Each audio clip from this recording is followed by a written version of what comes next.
in our endeavours going forward as well. Our focus on wide-ranging reforms and sound policies implemented through Sabka Prayas, resulting in Jan Bhagidari and targeted support to those in need, helped us perform well in trying times. India's rising global profile is because of the several accomplishments: unique world-class digital public infrastructure, example, Aadhaar, CoWIN and UPI, COVID vaccination drive in unparalleled scale and speed, proactive role in frontier areas such as achieving the climate-related goals, Mission Life and National Hydrogen Mission. During the COVID-19 pandemic, we ensured that no one goes to bed hungry with a scheme to supply free food grains to over 80 crore persons for 28 months. Continuing our commitment to ensure food and nutritional security, we are implementing from 1st January 2023 a scheme to supply free food grain to all Antyodaya and priority households for the next 1 year. Under PM Garib Kalyan Anna Yojana, the entire expenditure of about 2 lakh crore will be borne by the central government. In these times of global challenges, the G20 presidency gives us a unique opportunity to strengthen India's role in the world economic order. With the theme of Vasudhaiva Kutumbakam, we are steering an ambitious, people-centric agenda to address global challenges and to facilitate sustainable economic development. The government's efforts since 2014 have ensured for all citizens a better quality of life and life of dignity. The per capita income has more than doubled to 1.97 lakh rupees. In these 9 years, the Indian economy has increased in size from being 10th to 5th largest in the world. We have significantly improved our position as well as a well-governed and innovative country with a conducive environment for business as reflected in several global indices. We have made a significant progress in many sustainable development goals. The economy has become a lot more formalized, as reflected in the EPFO membership, more than doubling to 27 crore and rupees 7,400 crore digital payments of 126 lakh crore rupees through UPI in 2022. The efficient implementation of many schemes with universalization of targeted benefits has resulted in inclusive development.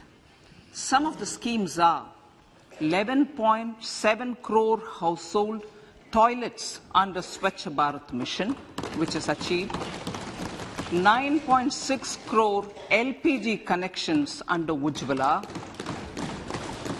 220 crore COVID vaccination of 102 crore persons, 47.8 crore PM Jan Dhan bank accounts, insurance cover for 44.6 crore persons under PM Suraksha Bima and PM Jeevan Jyoti Yojana, and cash transfer of 2.2 lakh crores of rupees to 11.4 crore to over 11.4 crore farmers under PM Kisan Samman Nidhi. Our vision for the Amrit Kal includes technology-driven and knowledge-based economy with strong public finances and a robust financial sector. To achieve this, Jan Bhagidari through Sabka Saath, Sabka Prayas is essential.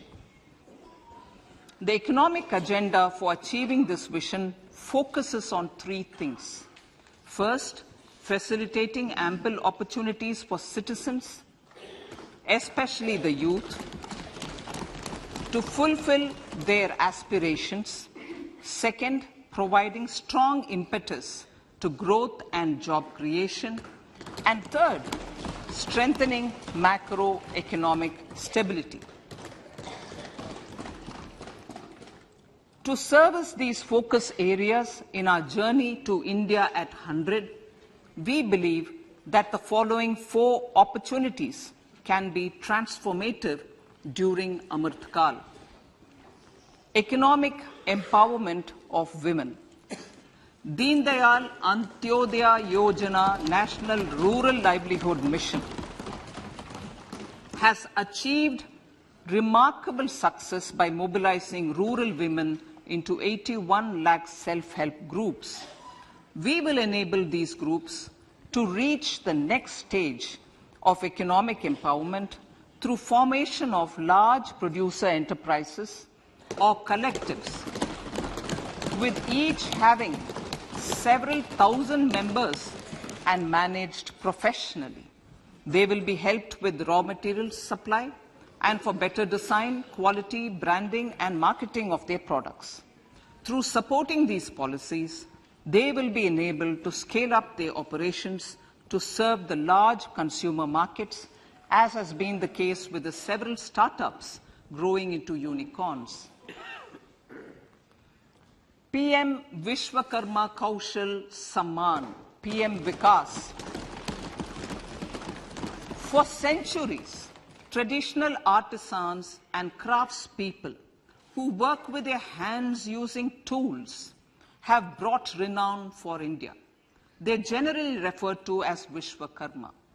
The art and the handicraft created by them represents the true spirit of Atmanirbhar Bharat. For the first time, a package of assistance for them has been conceptualized. The new scheme will enable them to improve the quality, scale, and reach of their products, integrating them with the MSME value chain. The components of the scheme will include not only financial support, but also access to advanced skill training, knowledge of modern digital techniques, and efficient green technologies, brand promotion, linkage with local and global markets, digital payments, and social security.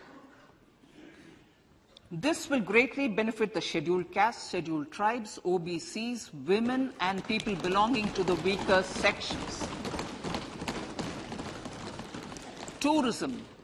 The country offers immense attraction for domestic as well as foreign tourists. There is a large potential to be tapped in tourism. The sector holds huge opportunities for jobs and entrepreneurship for youth in particular. Promotion of tourism will be taken up on mission mode with active participation of states, convergence of government programs, and public-private partnerships. Green growth. We are implementing many programs for green fuel, green energy, green farming, green mobility, green buildings, and green equipment, and policies for efficient use of energy across various economic sectors. These green growth efforts help in reducing carbon intensity of the economy and provides for large-scale green job opportunities.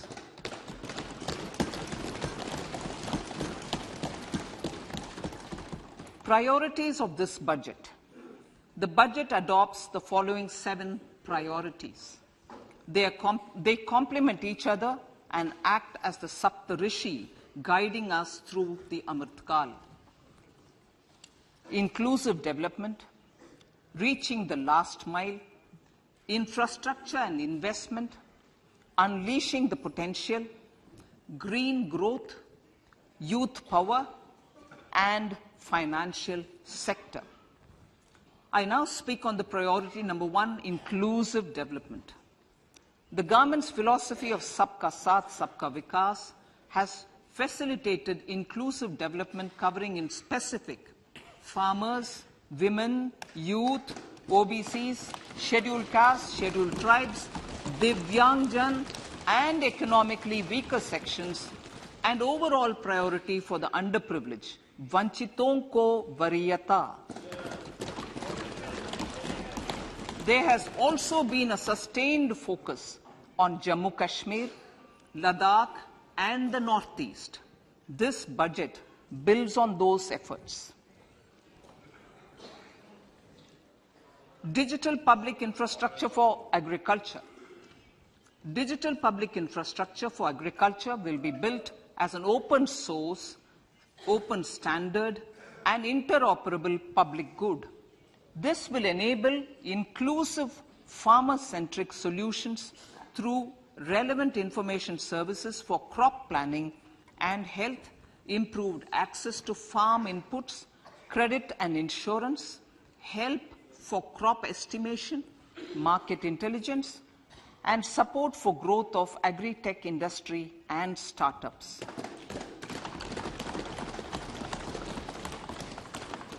An agriculture accelerator fund. An agriculture accelerator fund will be set up to encourage agri-startups by young entrepreneurs in rural areas. The fund will aim at bringing innovative and affordable solutions for challenges faced by farmers. It will also bring in modern technologies to transform agricultural practices, increase productivity and profitability. To enhance the productivity of extra long staple cotton, we will adopt a cluster-based and value chain approach through public-private partnerships.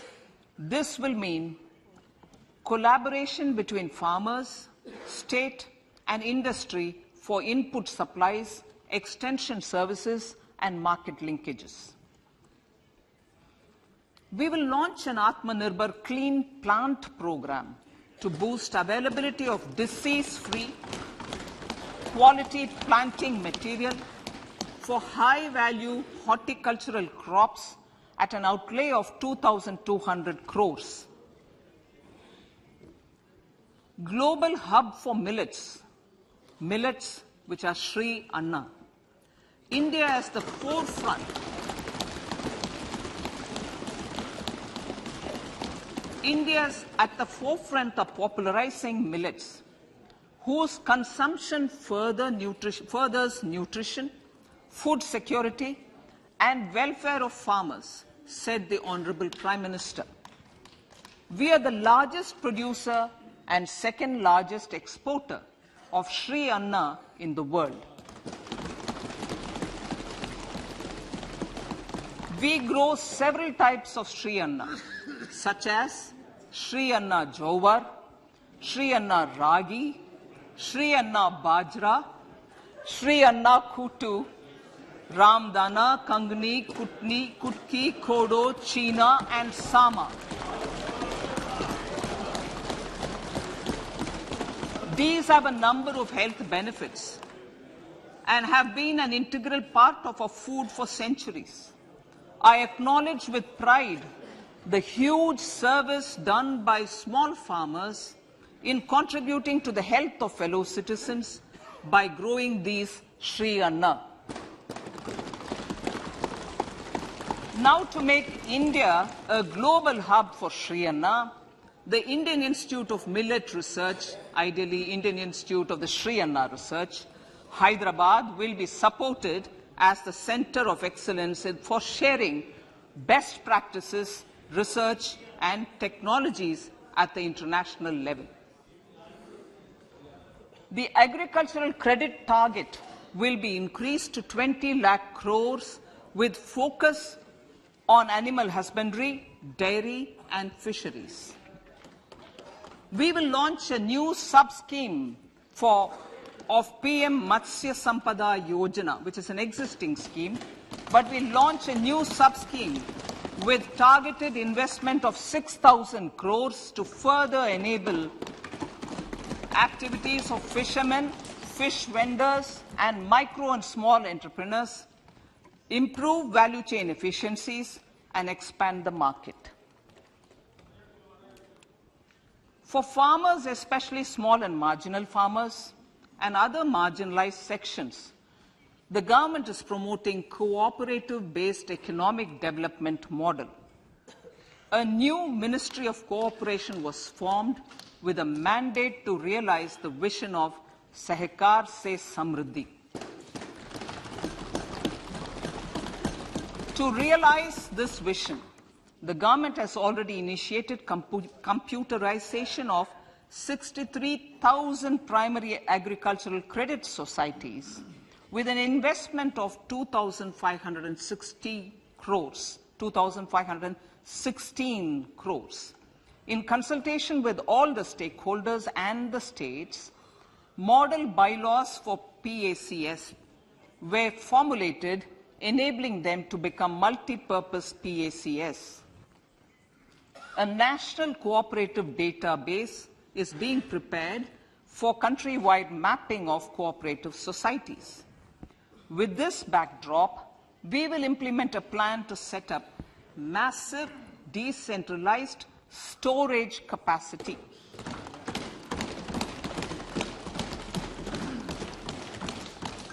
This will help farmers store their produce and realize remunerative prices through sale at appropriate times. The government will also facilitate setting up of a large number of multi-purpose cooperative societies, primary fisheries societies, and dairy cooperative societies in uncovered panchayat and villages in the next 5 years.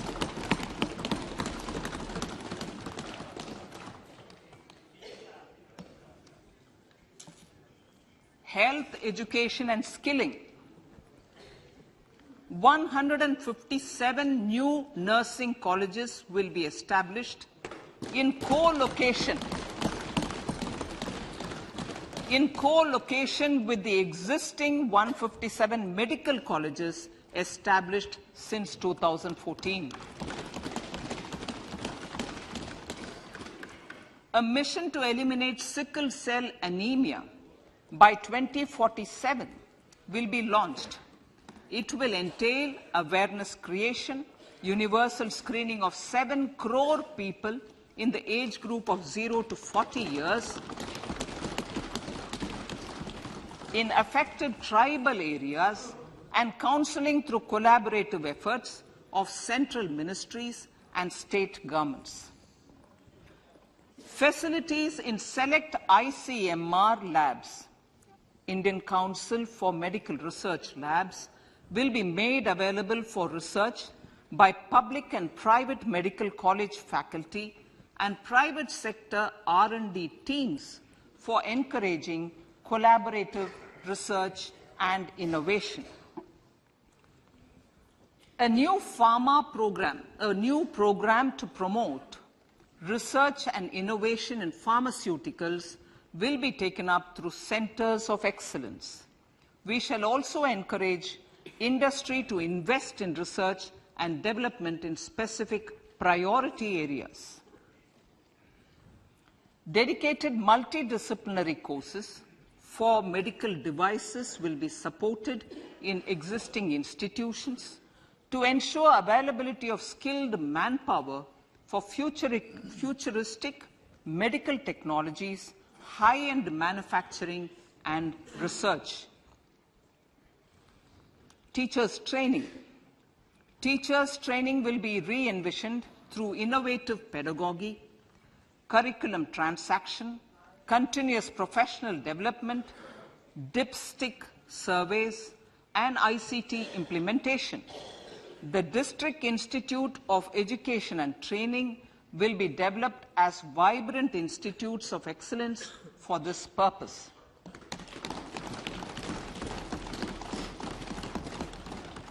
National Digital Library for Children and Adolescents.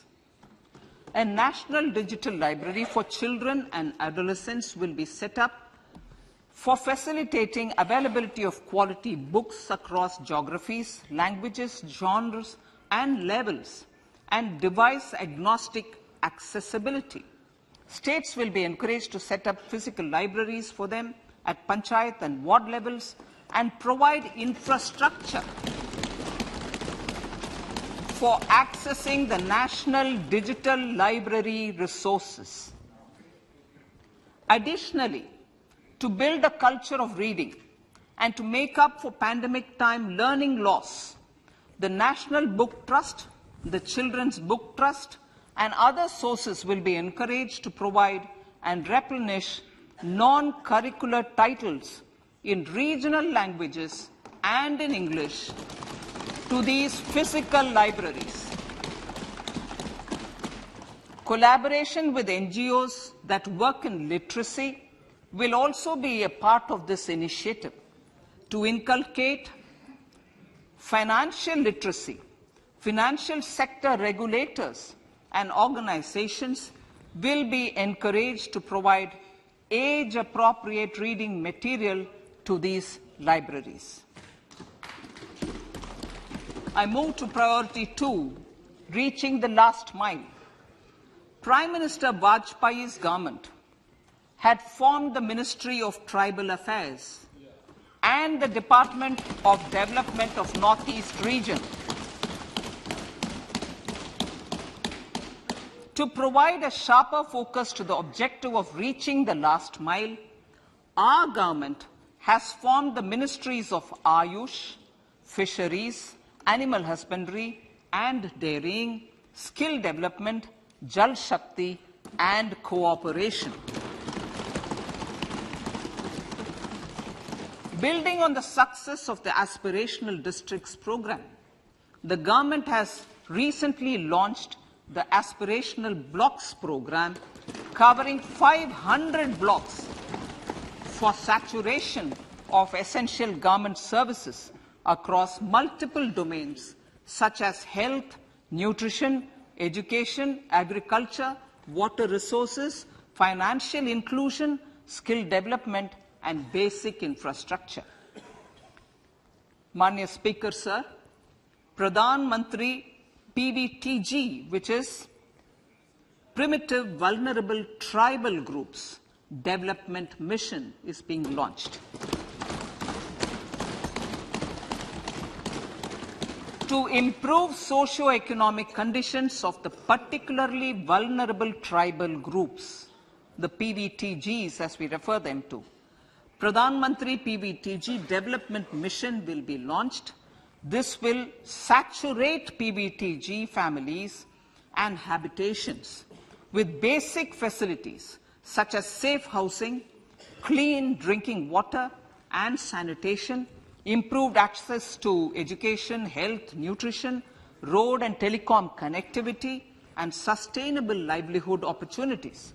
An amount of 15,000 crores will be made available to implement the mission in the next 3 years under the Development Action Plan for the Scheduled Tribes. Ekalavya Model Residential Schools. In the next 3 years, Center will recruit 38,800 teachers and support staff for the 740 Ekalavya Model Residential Schools, which is serving 3.5 lakh tribal students.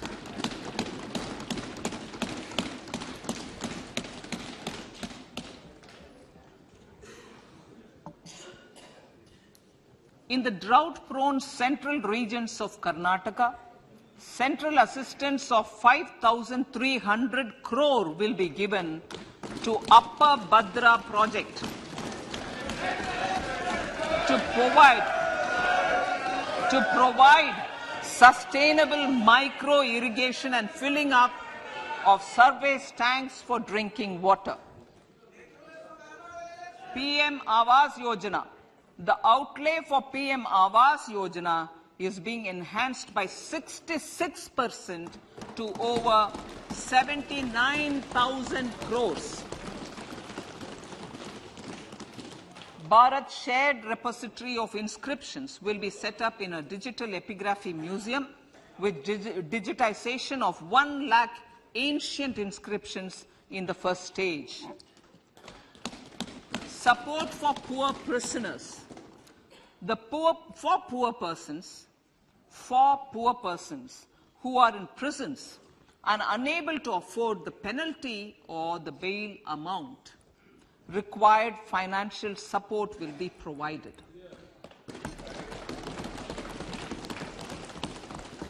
Priority number 3, infrastructure and investment.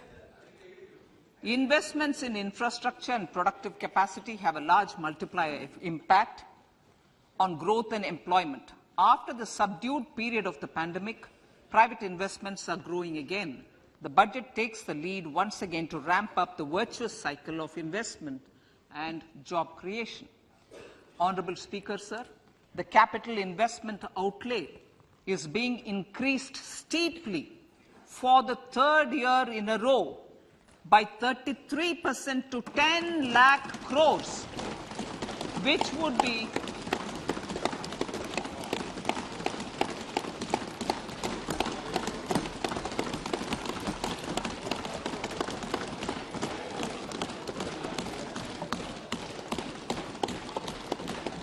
which would be 3.3% of GDP.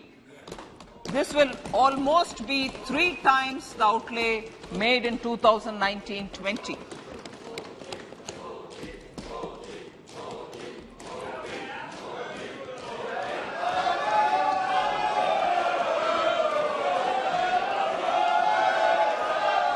This substantial increase in recent years is central to the government's efforts to enhance growth potential and job creation, crowd in private investments, and provide a cushion against global headwinds. The direct capital investment by the centre is complemented by the provision made for creation of capital assets through grants and aids to state. The effective capital expenditure of the centre is budgeted at 13.7 lakh crore rupees, which will be 4.5% of GDP. Support to state governments for capital investment. I have decided to continue the 50-year interest-free loan to state governments for 1 more year to spur investment in infrastructure and to incentivize them for complementary policies actions with a significantly enhanced outlay of 1.3 lakh crores. The newly established Infrastructure Finance Secretariat will assist all stakeholders for more private investment in infrastructure, including railways, roads, urban infrastructure and power, which are predominantly depend on public resources. The harmonized master list of infrastructure will be reviewed by an expert committee for recommending the classification and financing framework suitable for Amrit Kal. A capital outlay, I'm talking about railways now, sir, Honorable Speaker, railways. A capital outlay of 2.40 lakh crores has been provided for the railways. This is the highest ever outlay this highest ever outlay is about 9 times the outlay made in 2013-14. 100 critical transport infrastructure projects for last and first mile connectivity for ports, coal, steel, fertilizer and food grain sectors have been identified. They will be taken up on priority with investment of 75,000 crores, including 15,000 crore from private sources. 50 additional airports, heliports, water aerodromes, and advanced landing grounds will be revived for improving regional air connectivity.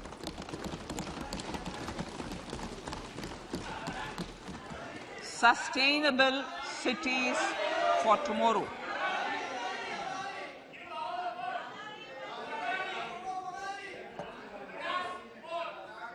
states and cities will be encouraged to undertake urban planning reforms and actions to transform our cities into sustainable cities of tomorrow. This means efficient use of land resources, adequate resources for urban infrastructure, transit-oriented development, enhanced availability and affordability of urban land and opportunities for all.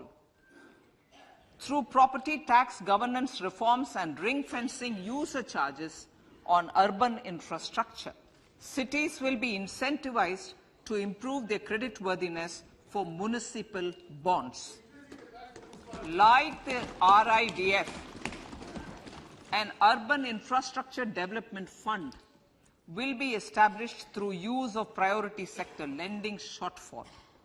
This will be managed by the National Housing Bank and will be used by public agencies to create urban infrastructure in Tier 2 and Tier 3 cities.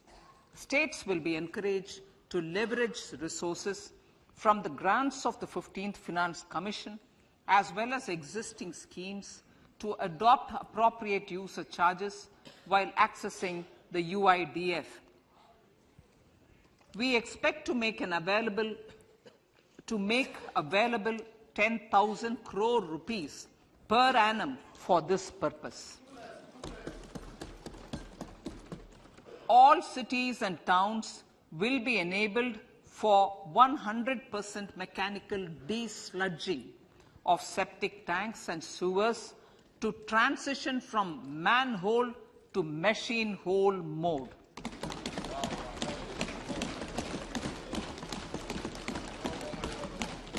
Enhanced focus will be provided for scientific management of dry and wet waste.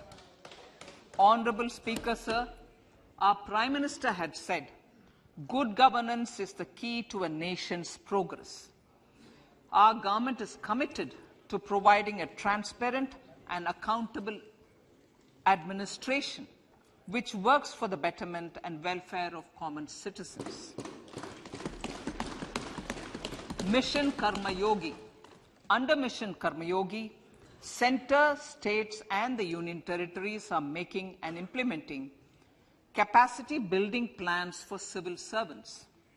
The government has also launched an integrated online training platform, I Got Karma Yogi, to provide continuous learning opportunities for lakhs of government employees to upgrade their skills and facilitate people-centric approach.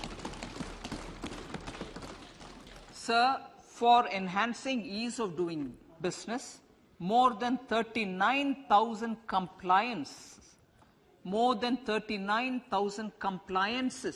have been reduced and more than 3,400 legal provisions have been decriminalized. For furthering the trust-based governance, we have introduced the Jan Vishwas Bill to amend 42 central acts. This budget proposes a series of measures to unleash the potential of our economy. Centers of Excellence for Artificial Intelligence. For realizing the vision of Make AI in India and Make AI Work for India, 3 centers of excellence for artificial intelligence will be set up in top educational institutions. Leading industry players will partner in conducting interdisciplinary research, develop cutting-edge applications, and scalable problem solutions in the areas of agriculture, health, and sustainable cities. This will galvanize an effective AI ecosystem and nurture quality human resources in the field. National Data Governance Policy. To unleash innovation and research by startups and academia, a national data governance policy will be brought out. This will enable access to anonymized data. The KYC process will be simplified adopting a risk-based instead of one-size-fits-all approach. The financial sector regulators will also be encouraged to have a KYC system fully amenable to meet the needs of digital India. One-stop solution for identity and address updating. A one-stop solution for reconciliation and updating of identity and address of individuals maintained by various government agencies, regulators, and regulated entities will be established using DigiLocker service and Aadhaar as foundational identity. Speaker, sir, common business identifier. For the business establishments required to have a permanent account number, the PAN will be used as the common identifier for all digital systems of specified government agencies. This will bring ease of doing business, and it will be facilitated through a legal mandate. For obviating the need for separate submission of same information to different government agencies, a system of unified filing process will be set up. Such filing of information or return in simplified forms on a common portal will be shared with other agencies as per the filer's choice. Vivad Se Vishwas 1, relief for MSMEs. In cases of failure by MSMEs to execute contracts during the COVID period, 95% of the forfeited amount relating to the bid or performance security will be returned to them by government and government undertakings. This will provide relief to the MSMEs. Vivad Se Vishwas 2, settling contractual disputes. To settle contractual disputes of government and government undertakings, wherein arbitral award is under challenge in a court, a voluntary settlement scheme with standardized terms will be introduced. This will be done by offering graded settlement terms depending on pendency level of the dispute. The state support mission of Niti Aayog will be continued for 3 years for our collective efforts towards national priorities. Result-based financing. To better allocate scarce resources for competing development needs, the financing of select schemes will be changed on a pilot basis from input-based to result-based. E-courts. For efficient administration of justice, Phase 3 of e-courts projects Phase 3 of the e-courts project will be launched with an outlay of 7,000 crores. Fintech services in India have been facilitated by our digital public infrastructure, including Aadhaar, PM Jan Dhan Yojana, Video, KYC, India Stack, and UPI. To enable more fintech innovative services, the scope of documents available in DigiLocker for individuals will be expanded. An entity DigiLocker will be set up for the use by MSMEs, large businesses, and also charitable trusts. This will be towards storing and sharing documents online securely whenever needed with various authorities, regulators, banks, and other business entities. 5G services. 100 labs for developing applications using 5G services will be set up in engineering institutions.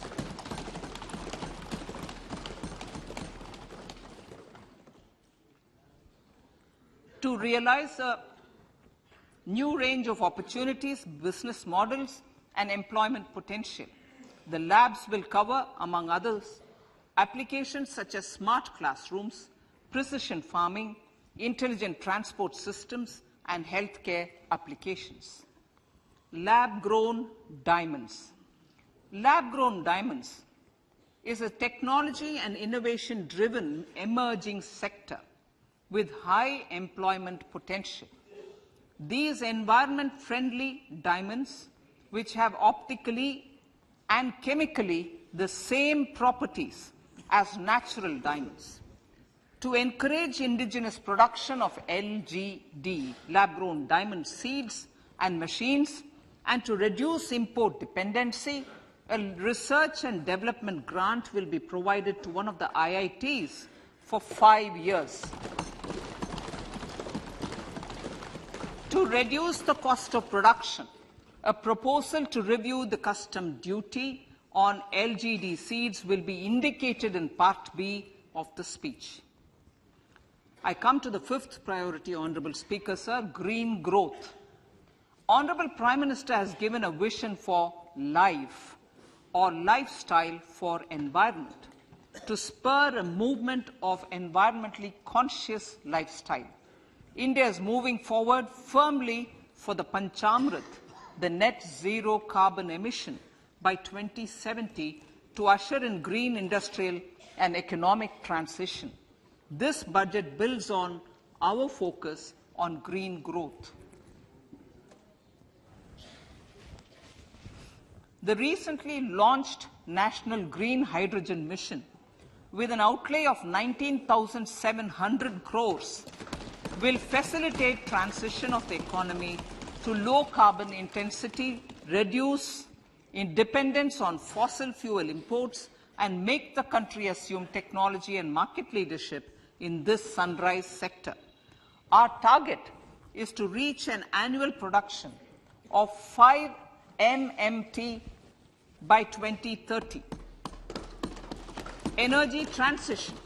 This budget provides for 35,000 crores for priority capital investment towards energy transition and net zero objectives and energy security by Ministry of Petroleum and Natural Gas.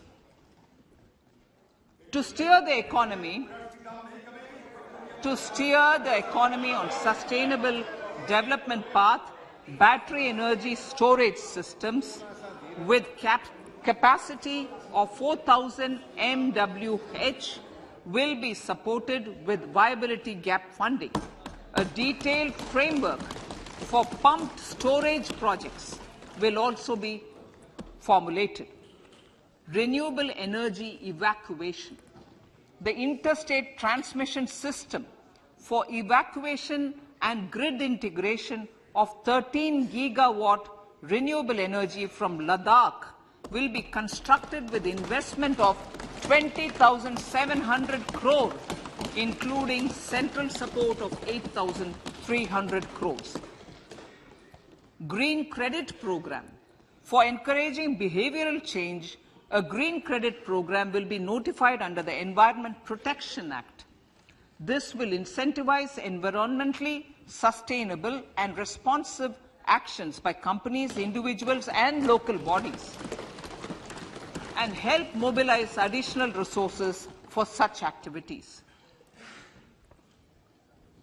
PM Program for Restoration, Awareness, Nourishment, and Amelioration of Mother Earth, PM Pranam, will be launched to incentivize states and union territories to promote alternative fertilizers and balanced use of chemical fertilizers.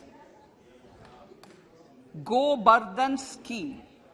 500 new waste to wealth plants under Go Bardhan, galvanizing organic bio-agro resources done. Go Bardhan scheme will be established for promoting circular economy. These will include 200 compressed biogas plants, including 75 plants in urban areas, and 300 community or cluster-based plants at a total investment of 10,000 crores. I will refer to this in Part B also. In due course, a 5% CBG mandate will be introduced for all organizations marketing natural and biogas. For collection of biomass and distribution of biomanure, appropriate fiscal support will also be provided. Bharatiya Prakritik Kheti Bio Input Resource Centers. Over the next 3 years, we will facilitate 1 crore farmers to adopt natural farming. For this, Honorable Speaker, 10,000 bio input resource centers will be set up, creating a national level distributed micro-fertilizer and pesticide manufacturing network. Mishti.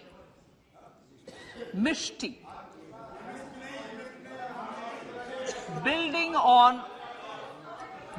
on India's success in afforestation, mangrove initiative for shoreline habitats and tangible incomes, Mishti, will be taken up for mangrove plantation along the coastline and on salt pan lands wherever feasible through convergence between Manrega, Campa, Fund and other sources. Amrit Dharohar. Wetlands are vital ecosystems which sustain biological diversity. In his latest Mann Ki Baat, the Prime Minister said, now, I quote, now the total number of Ramsar sites in our country has increased to 75, whereas before 2014, there were only 26, unquote. Local communities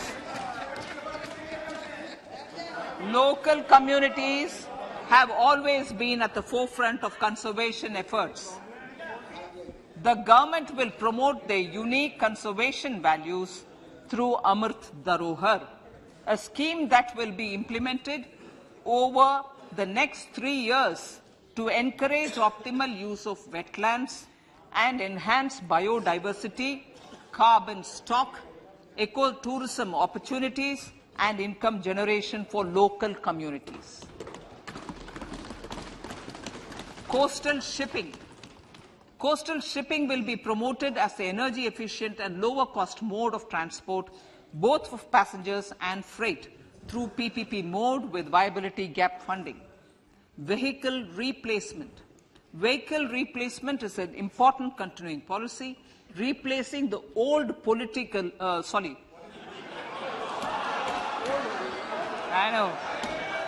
replacing, absolutely, thank you. Replacing old polluting vehicles. May be applicable, right? Replacing old polluting vehicles is an important part of greening our economy. In furtherance of the vehicle scrapping policy mentioned in Budget 21-22, I have allocated adequate funds to scrap old vehicles of the central government. States will also be supported in replacing old vehicles and old state ambulances. Honorable Speaker, sir, I move to priority 6, youth power. To empower our youth and help the Amrit PD realize their dreams, we have formulated the National Education Policy, which is very wide in its scope, but one of the things is also to focus on skilling, adopted economic policies that facilitate job creation at scale and have supported business opportunities. Pradhan Mantri Kaushal Vikas Yojana. Pradhan Mantri Kaushal Vikas Yojana 4.0 will be launched to skill lakhs of youth within the next 3 years. On-job training, industry partnership, and alignment of courses with needs of industry will be emphasized. The scheme will also cover new age courses for Industry 4.0 like coding, AI, robotics, mechatronics, IoT, 3D printing, drones, and other soft skills. To skill youth for international opportunities, 30 Skill India international centers will be set up across different states. The digital ecosystem for skilling will be further expanded with the launch of a unified Skill India digital platform for enabling demand-based formal skilling, linking with employers including MSMEs, and facilitating access to entrepreneurship schemes. To provide stipend support to 47 lakh youths in 3 years, direct benefit transfer under a pan-India national apprenticeship promotion scheme will be rolled out. Tourism. Honorable Speaker, sir, with an integrated and innovative approach, at least 50 destinations will be selected through challenge mode. In addition to aspects such as physical connectivity, virtual connectivity, tourist guides, high standards for food streets, and tourist security, all the relevant aspects would be made available on an app to enhance tourist experience. Every destination would be developed as a complete package. The focus of development of tourism would be on domestic as well as foreign tourists.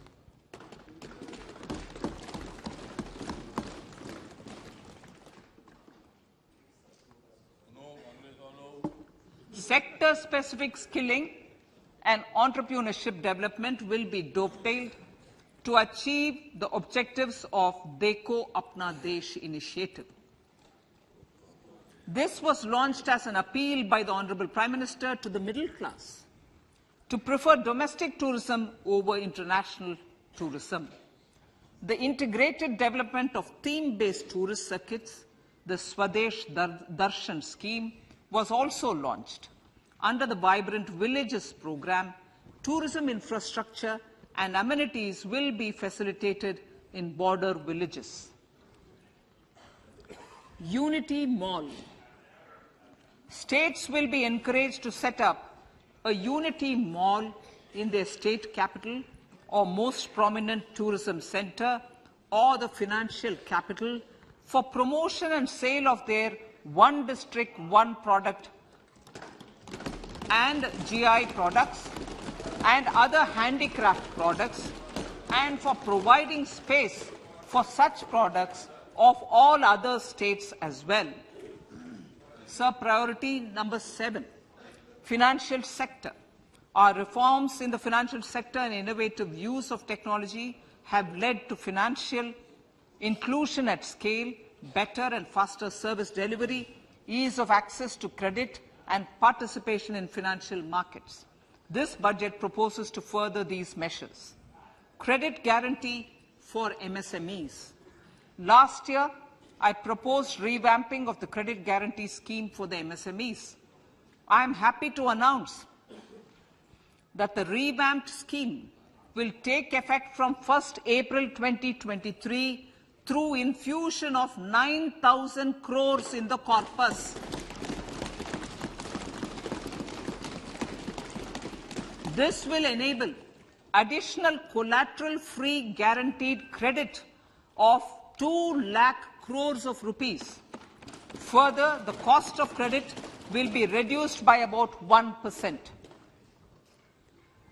A National Financial Information Registry will be set up to serve as the central repository of financial and ancillary information. This will facilitate efficient flow of credit, promote financial inclusion, and foster financial stability. A new legislative framework will govern this credit public infrastructure and will be designed in consultation with the RBI. To meet the needs of Amritkal and to facilitate optimum regulation in the financial sector, public consultation, as necessary and feasible, will be brought to the process of regulation making and issuing subsidiary directions. To simplify, to ease, and to reduce cost of compliance, financial sector regulators will be requested to carry out a comprehensive review of existing regulations. For this, they will consider suggestions from public and regulated entities. Time limits to decide the application under various regulations will also be laid down. Honourable Speaker, sir, to enhance business activities in GIFT IFSC, the following measures will be taken. Delegating powers under the SEZ Act to the IFSCA to avoid dual regulation. Setting up a single window IT system for registration and approval of IFSCA, SEZ authorities, GSTN, RBI, SEBI, and IRDAI. Permitting acquisition financing by IFSC banking units of foreign banks. Establishing a subsidiary of Exim Bank for trade refinancing. Amending IFSCA Act for statutory provisions for arbitration, ancillary services, and avoiding dual regulation under the SEZ Act, and recognizing offshore derivative instruments as valid contracts. Honourable Speaker, sir, data embassy. For countries looking for digital continuity solutions, we will facilitate setting up of their data embassies in GIFT IFSC.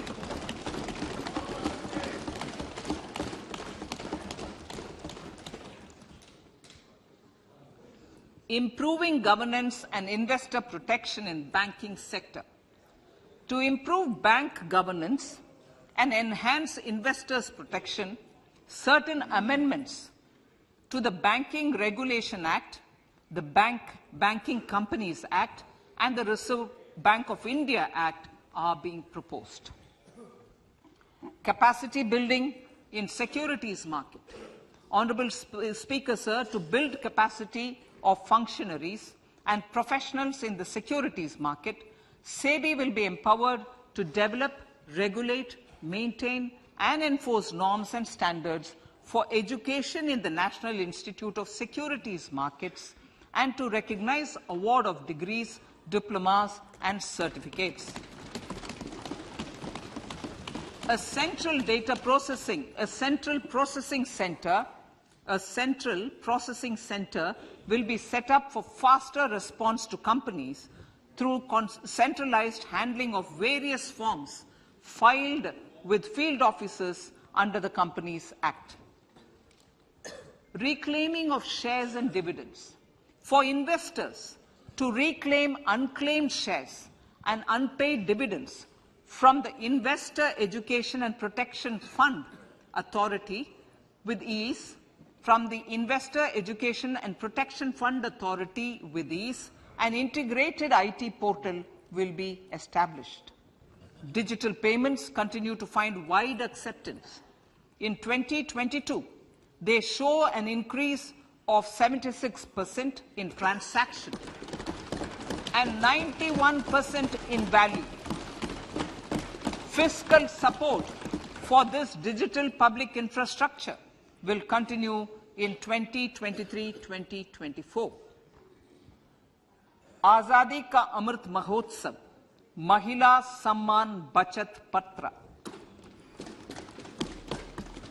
For commemorating Azadi Ka Amrit Mahotsav, a one-time new small savings scheme, Mahila Samman Savings Patra or Savings Certificate, Mahila Samman Savings Certificate will be made available for a 2-year period up to March 2025. This will offer deposit facility up to 2 lakh in the name of a woman or girls for a tenure of 2 years at fixed interest rate of 7.5% with partial withdrawal option. Senior citizens. The maximum deposit limit for senior citizens savings scheme will be enhanced from 15 lakh to 30 lakhs of rupees. The maximum deposit limit for monthly income account scheme will be enhanced from 4.5 lakh to 9 lakh for single account and from 9 lakh to 15 lakh for joint account. Honorable Speaker, sir, fiscal management. 50 years interest-free loan to states. The entire 50-year loan to states has to be spent on capital expenditure within 2023-24. Most of this will be at the discretion of the states, but a part will be conditional on states increasing their actual capital expenditure. Parts of the outlay will also be linked to or allocated for the following purposes: scrapping old government vehicles, urban planning reforms and actions, financing reforms in urban local bodies to make them creditworthy for municipal bonds, housing for police personnel above or as part of the police station, constructing unity malls, children and adolescent libraries and digital infrastructure, and state share of capital expenditure of central schemes. Honorable Speaker, sir, fiscal deficit of states. States will be allowed a fiscal deficit of 3.5% of GSDP, of which 0.5% will be tied to power sector reforms. Revised estimates 2022 to 2023. The revised estimate, Honorable Speaker, sir, of the total receipts other than borrowing is 24.3 lakh crores, of which the net tax receipts are 20.9 lakh crores. The revised estimate of the total expenditure is 41.9 lakh crores of rupees, of which the capital expenditure is about 7.3 lakh crores. The revised estimate of the fiscal deficit is 6.4% of GDP, adhering to the budget estimate. So, budget estimates of 2023-24. Coming to 2023-24, the total receipts other than borrowings and the total expenditure are estimated at 27.2 lakh crores and 45 lakh crores respectively. The net tax receipts are estimated at 23.3 lakh crores. The fiscal deficit is estimated to be 5.9% of the GDP. In my budget speech for 21-22, I had announced that we plan to continue the path of fiscal consolidation, reaching a fiscal deficit of below 4.5% by 2025-26, with a fairly steady decline over the period. We have adhered to this path, and I reiterate my intention to bring the fiscal deficit below 4.5% of GDP by 2025-26. To finance the fiscal deficit in 2023-24, the net market borrowings from dated securities are estimated at 11.8 lakh crores. The balance financing is expected to come from small savings and other sources. The gross market borrowings are estimated at 15.43 lakh crores of rupees. Honorable Speaker, sir, I now move to Part B.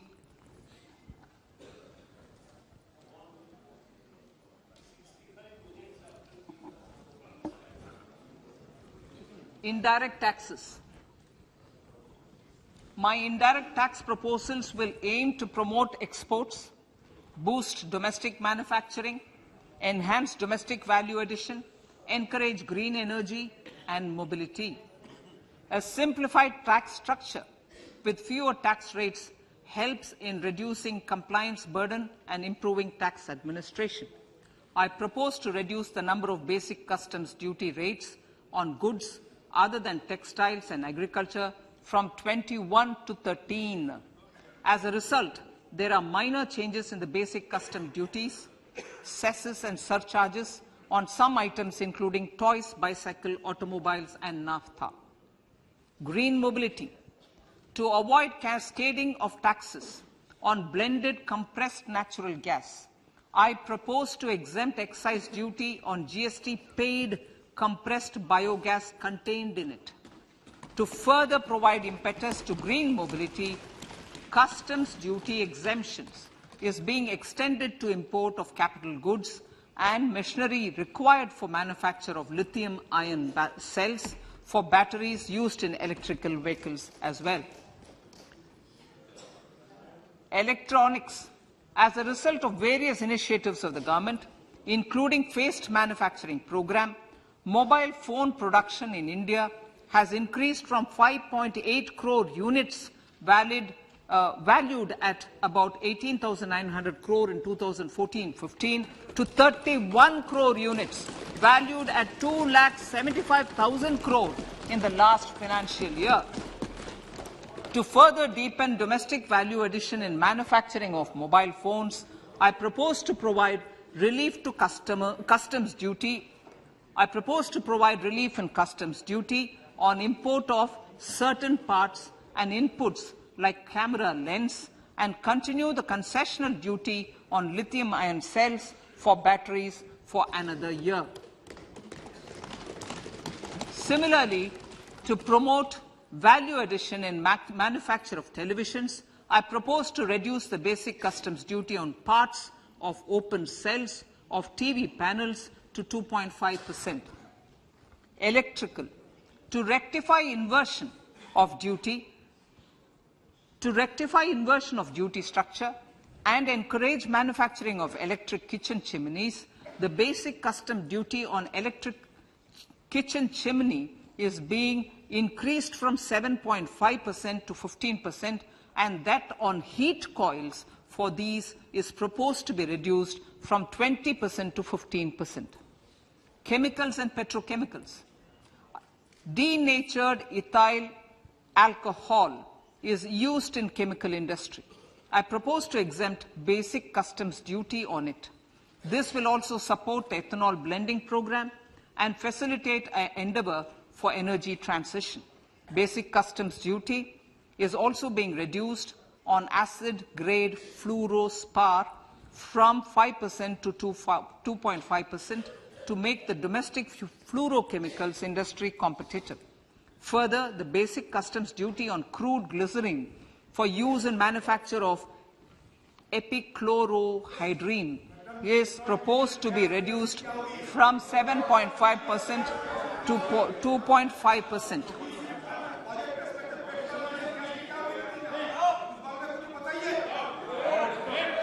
Marine products.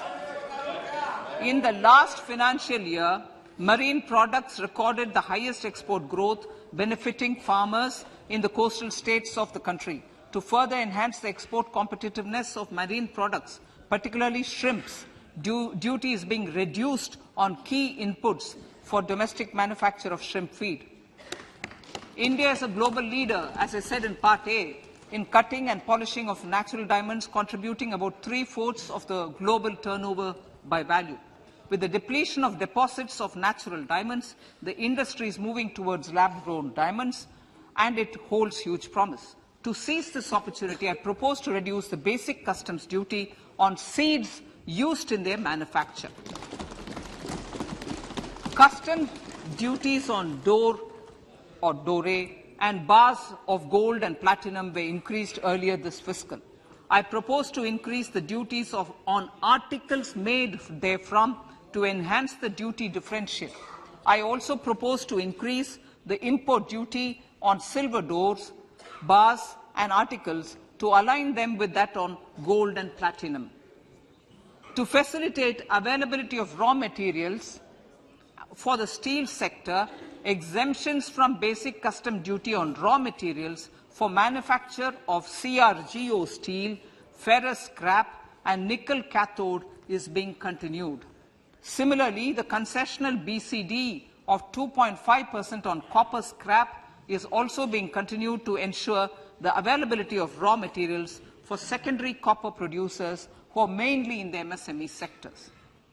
Compounded rubber.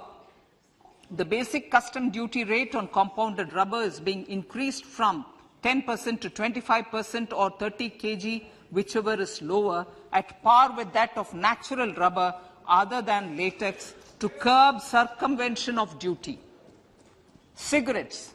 National calamity contingent duty on specified cigarettes was last revised 3 years ago. This is proposed to be revised upwards by about 16%. Direct taxes. I now come to my direct tax proposals. Honourable Speaker, these proposals aim to maintain continuity and stability of taxation, further simplify and rationalise various provisions to reduce the compliance burden, promote the entrepreneurial spirit, and provide tax relief to citizens. It has been constant endeavour of the Income Tax Department to improve taxpayers' services by making compliance easy and smooth. Our taxpayers portal received a maximum of 72 lakh returns in a day, processed more than 6.5 crore returns this year. Average processing period reduced from 93 days in financial year 13-14 to 16 days only now. And 45% of the returns were processed within 24 hours. We intend to further improve this, roll out the next generation common IT return form for taxpayer convenience, and also plan to strengthen the grievance redressal mechanism. MSMEs and professionals. MSMEs are growth engines of our economy.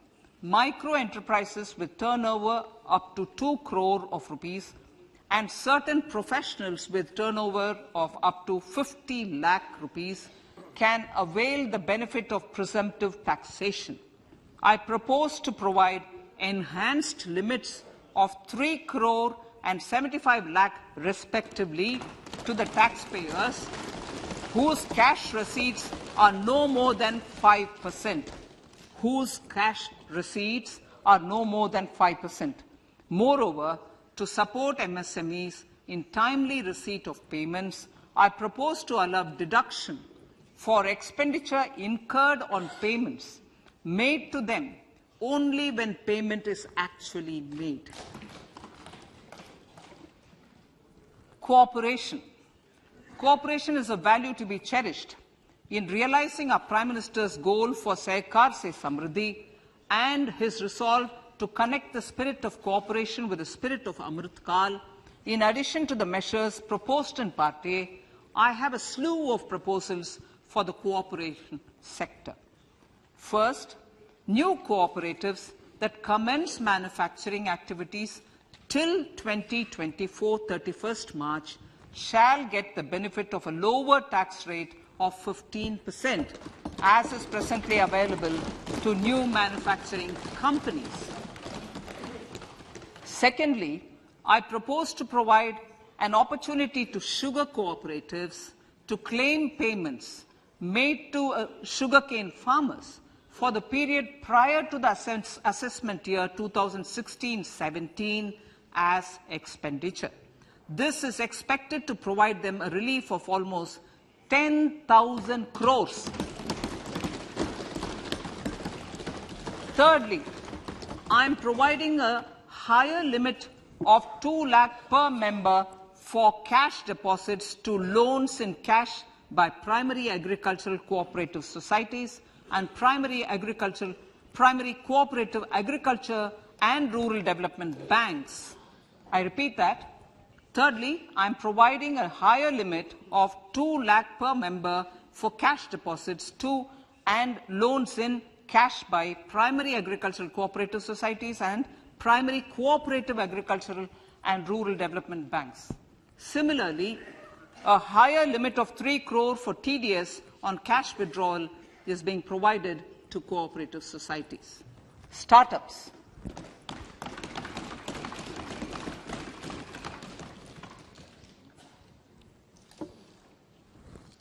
Entrepreneurship is vital for a country's economic development. We have taken a number of measures for startups and they have borne results. India is now the third largest ecosystem for startups globally and ranks second in innovation quality among middle-income countries. I propose to extend the date of incorporation for income tax benefits to startups from 31/3/2023 to 31/3/2024.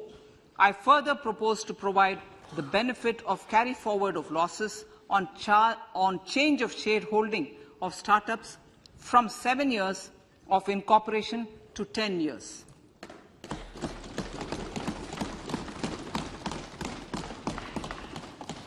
To reduce the pendency of appeals at commissioner level, I propose to deploy about 100 joint commissioners for disposal of small appeals. We shall also be more selective in taking up cases for scrutiny of returns already received this year. Better targeting of tax concessions. For better targeting of tax concessions and exemptions, I propose to cap deduction from capital gains on investment in residential house under Section 54 and Section 54F to 10 crores. Another proposal with similar intent is to limit income tax exemption from proceeds of insurance policies with very high value. Rationalization. Honourable Speaker, sir, there are a number of proposals relating to rationalization and simplification. Income of authorities, boards, and commissions set up by statutes of union or state for the purpose of housing, development of cities, towns, and villages, and regulating and developing an activity or matter is proposed to be exempted from income tax. Other major measures in this direction are removing the minimum threshold of 10,000 for TDS and clarifying taxability relating to online gaming, not treating conversion of gold into electronic gold receipts and vice versa as capital gains, reducing the TDS rate from 30% to 20% on taxable portion of EPF withdrawals in non-PAN cases, and taxation on income for market-linked debentures.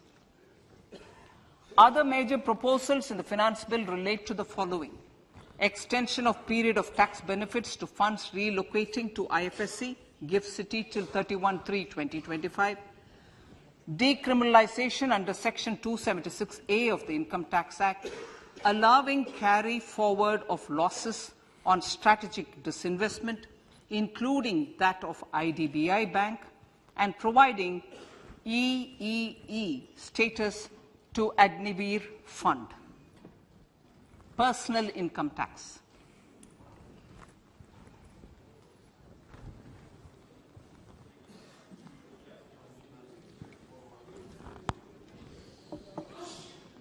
Now I come to what everyone is waiting for. Personal income tax. I have 5 major announcements to make in this regard. These primarily benefit our hard-working middle class. The first one concerns rebate. Currently, those with income up to 5 lakh do not pay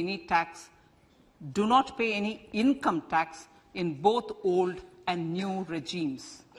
I propose to increase the rebate limit to 7 lakhs in the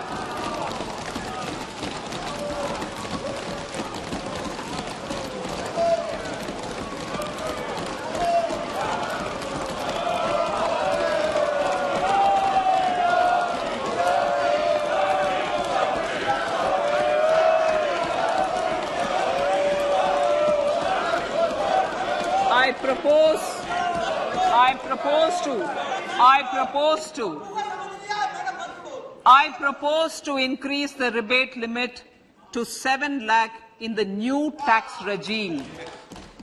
Thus, persons in the new tax regime with income up to 7 lakhs will not have to pay any tax at all. The second proposal relates to middle-class individuals.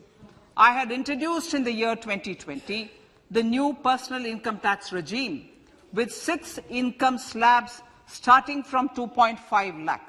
I propose to change the tax structure in this regime by reducing the number of slabs to 5 and increasing the tax exemption limit to 3 lakhs.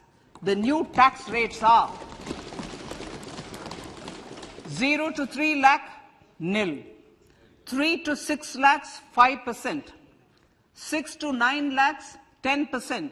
9 to 12 lakh, 15%. 12 to 15 lakhs, 20%. And above 15 lakhs, 30%. This will provide major relief to all taxpayers in the new regime. An individual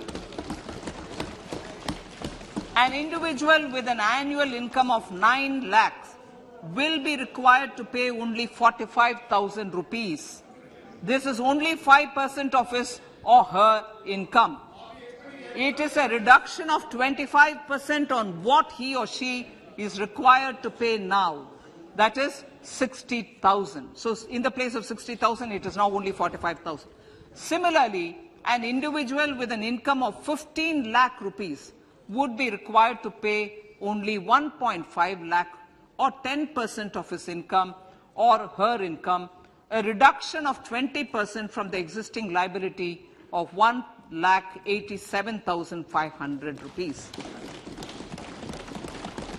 My third proposal is for the salaried class and the pensioners, including family pensioners, for whom I propose to extend the benefit of standard deduction to the new tax regime. Each salaried person with an income of 15.5 lakh rupees or more will thus stand to benefit by 52,500 rupees. My fourth announcement in personal income tax is regarding the highest tax rate, which in our country is 42.74%. This is among the highest in the world. I propose to reduce the highest surcharge. Rate from 37% to 25% in the new tax regime.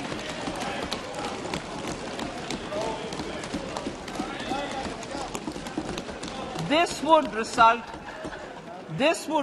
in reduction of the maximum rate. This would result in the reduction of the maximum tax rate to 39%. Lastly, the limit of 3 lakh rupees for tax exemption on leave encashment on retirement of non-government salaried employees was last fixed in the year 2002, when the highest basic pay in the government was only 30,000 rupees per month. In line with the increase in the government salaries, I am proposing to increase this limit to 25 lakh rupees.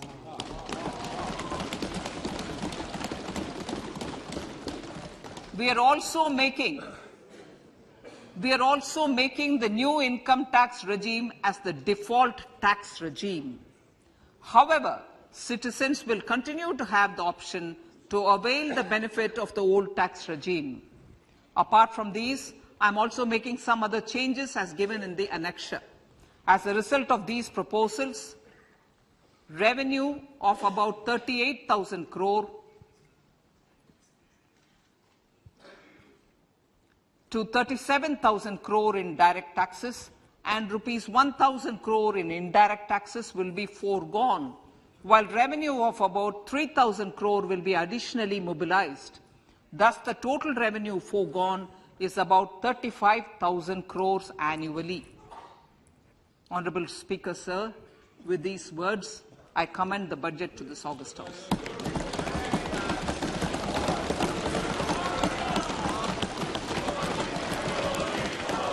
One hour, 25 minutes. Item number 1, माननीय item number 2 Shrimati Nirmala Sitharaman ji. So, with your permission, I lay on the table of the following statements. Under Section 3(1) of the Fiscal Responsibility Budget Management Act 2003, 1. Medium-term fiscal policy cum fiscal policy strategy statement and macroeconomic framework statement. माननीय सदस्यगण, जैसा कि आपको समाचार भाग 2 के माध्यम से पहले ही सूचित किया जा चुका है कि माननीय वित्त मंत्री जी के बजट भाषण की प्रतियां हार्ड कॉपी के रूप में उपलब्ध कराई गई है। आप बजट भाषण की अपनी अपनी प्रति प्रकाशन पलक से ले लें। आपको ये भी सूचित किया जाता है कि माननीय मंत्री द्वारा बजट प्रस्तुत किए जाने के पश्चात उसकी प्रतियां आपको मेंबर्स पोर्टल के माध्यम से उपलब्ध करा दी जाएगी। आइटम नंबर 3, माननीय मंत्री जी, वित्त मंत्री जी। Sir, with your permission, I rise to move for leave to introduce the Finance Bill 2023. प्रश्न ये कि विधेयक को पुनर्स्थापित करने की अनुमति प्रदान की जाए।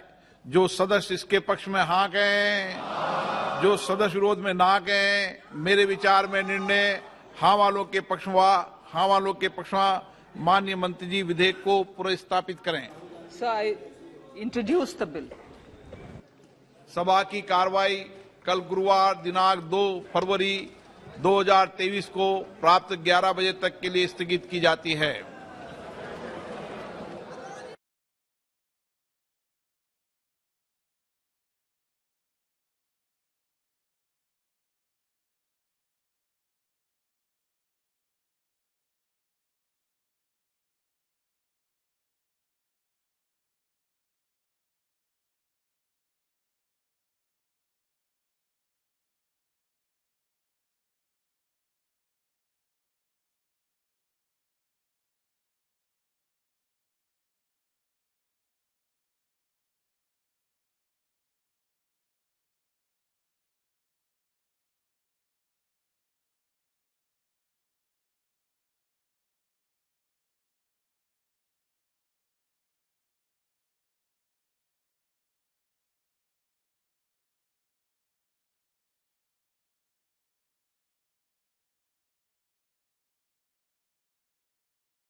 What is Consolidated Fund?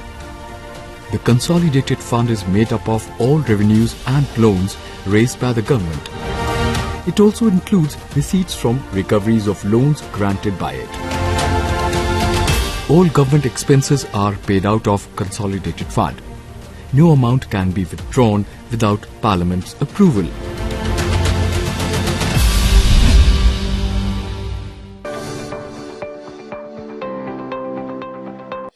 संसद की प्रक्रिया। हमारी संसद की इस कड़ी में आज चर्चा उन प्रक्रियाओं की जिन्हें आप बार बार सुनते हैं। आज बड़ी ही आसान भाषा में हम आपको इस बारे में बताने जा रहे हैं। सबसे पहले स्थगन, एडजर्नमेंट। स्थगन एक निश्चित समय के सदन की कार्यवाही को निलंबित कर देता है, जो घंटे, दिन या सप्ताह का हो सकता है, लेकिन वो तय होता है। सदन की कार्यवाही को स्थगित करने की शक्ति सदन के पीठासीन अधिकारी के पास होती है। सदन की कार्रवाई आज दिनांक 12 बजे तक के लिए स्थगित की जाती है। अनिश्चित काल के लिए स्थगन, एडजर्नमेंट सिने दिया, मतलब अनिश्चित काल के लिए संसद की कार्यवाही को समाप्त करना।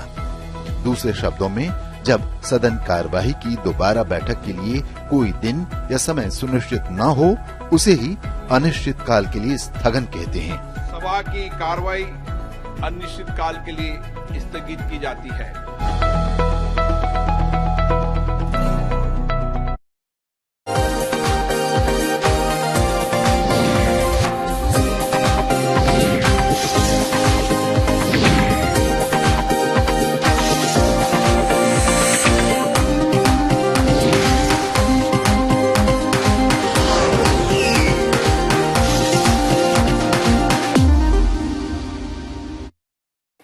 Namaskar viewers, hello and welcome to this special coverage on Sansad TV of the Union Budget 2023-24 presented by Finance Minister Nirmala Sitharaman just a short while ago in Parliament. The first budget of the Amrit Kal, Finance Minister Nirmala Sitharaman's fifth consecutive budget and also the last full budget of the Modi 2.0 government before the 2024 general elections. The key points very quickly. The Finance Minister said the Indian economy is on the right track, heading towards a bright future. The government's focus on reforms has helped the Indian economy stay resilient despite the global headwinds. Now, as a bright spot in the global gloom, India is poised for higher growth in the years to come.